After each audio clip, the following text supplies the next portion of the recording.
Have you ever felt an invisible tension when you walk into a room? A glance that lingers too long, or a smile that feels forced? You can sense it. People don't always show it outright, but deep inside they might be resenting you. And the worst part? You don't always know why. It can be deeply confusing, especially when your intentions are good and your heart is in the right place. But here's the philosophical truth. If we never face the reasons others may dislike us, we'll never understand how to grow into the person we were meant to become. This video isn't meant to shame you. It's here to awaken you, because when you understand the shadows within and around you, you gain the power to rise above them. The ancient Greek philosopher Socrates once said, "The unexamined life is not worth living." That quote hits harder when you realize how much of our life is affected by unseen dynamics, unspoken judgments, hidden resentments, subtle envy, and emotional discomfort others feel in our presence. Often, when people hate or resent you secretly, it's not about you at all. It's about the emotions you stir within them.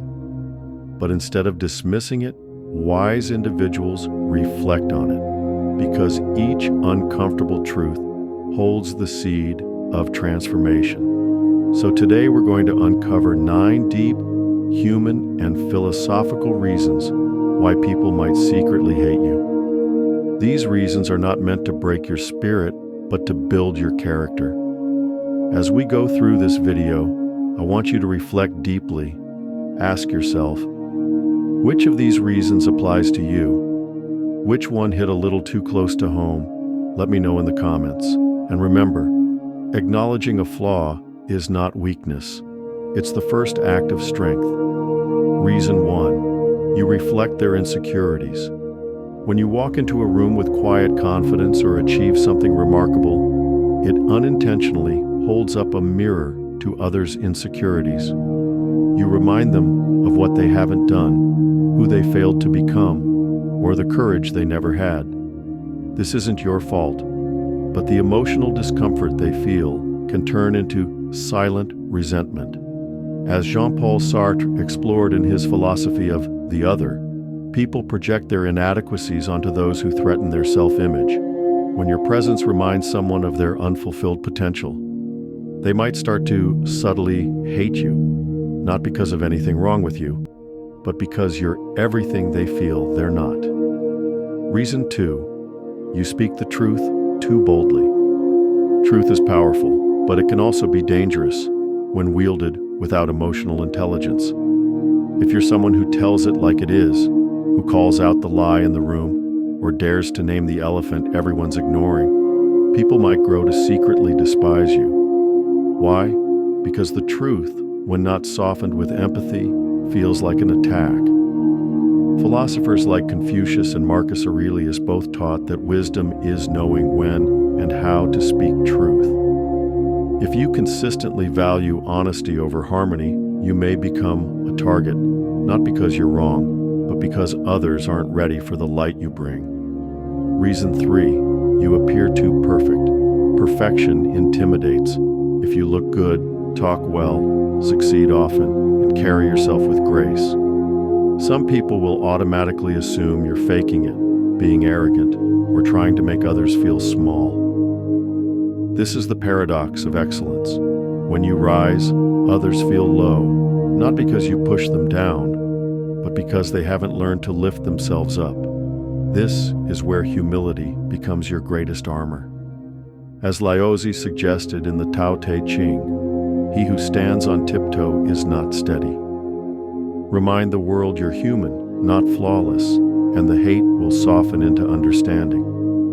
Reason 4, you outgrow people emotionally or spiritually as you evolve, mentally, emotionally, spiritually. You'll naturally outgrow certain relationships.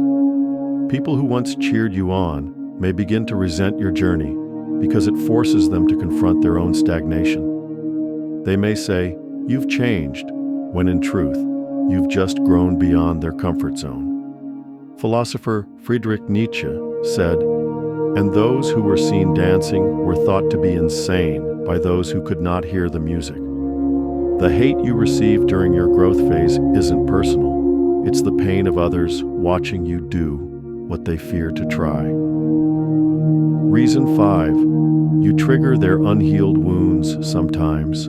Hate isn't about what you're doing now, but about what someone else did to them in the past. Your voice, your mannerisms, your assertiveness, even your kindness might remind someone of a parent who hurt them, a partner who left them, or a friend who betrayed them. This is where the teachings of Carl Jung, the father of analytical psychology, come in. He taught us that we carry a shadow, a part of us that is hidden and wounded. When you trigger that shadow in someone else, they might unconsciously dislike you, even if you've done nothing wrong. Compassion becomes essential here, because their hate is often their own pain, screaming for attention. Reason 6. You set boundaries they've never learned to respect. There's nothing more frustrating to a controlling person than someone who knows how to say no. When you start prioritizing your mental health, peace, and time, others who benefited from your compliance will begin to resent your strength. Stoic philosophers like Epictetus taught that you are only responsible for your own mind, not how others react to your boundaries. And the more clearly you draw those boundaries, the louder some people will protest. But remember, people who are used to taking advantage of you will always see your self-respect as disrespect. Reason 7. You don't follow the social script. In a world that often rewards conformity, people who think differently are naturally feared or disliked. If you question traditions, challenge norms, or refuse to pretend, people may secretly hate you, not because you're wrong, but because you disturb the illusion they've built their lives around. Socrates himself was sentenced to death for encouraging people to think critically. Your uniqueness is a threat to those invested in sameness. But the world doesn't need more copies, it needs originals. Don't mute your voice to fit in. Instead, strengthen it to stand out. Reason 8. You radiate authenticity.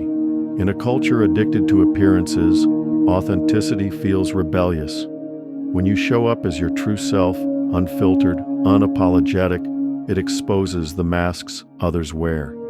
They'll call you fake, dramatic, or weird, but the truth is, they envy your freedom.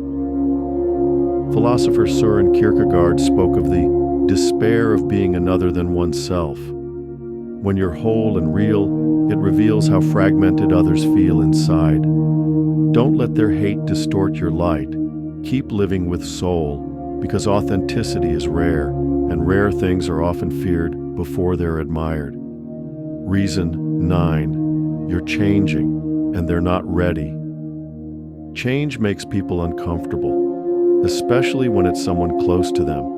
Your transformation threatens the status quo. Maybe you're reading more, thinking deeper, meditating, questioning life, shedding old labels. That makes others nervous because it reminds them they're stuck. As you evolve, people will call you distant, different, or even delusional. But remember this, butterflies are never understood by caterpillars.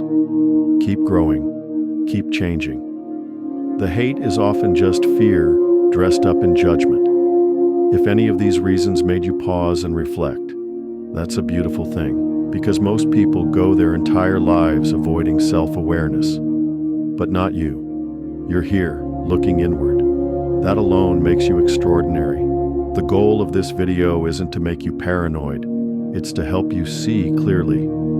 Because when you understand why people secretly resent you, you stop taking it personally, and instead, you start walking your path with wisdom, empathy, and quiet strength. The greatest souls were never universally liked, but they were deeply true. You're not meant to be loved by everyone. You're meant to know yourself, grow yourself, and inspire others simply by being you. If you found truth or clarity in this video, hit that subscribe button, give this video a thumbs up, and share it with someone who needs it.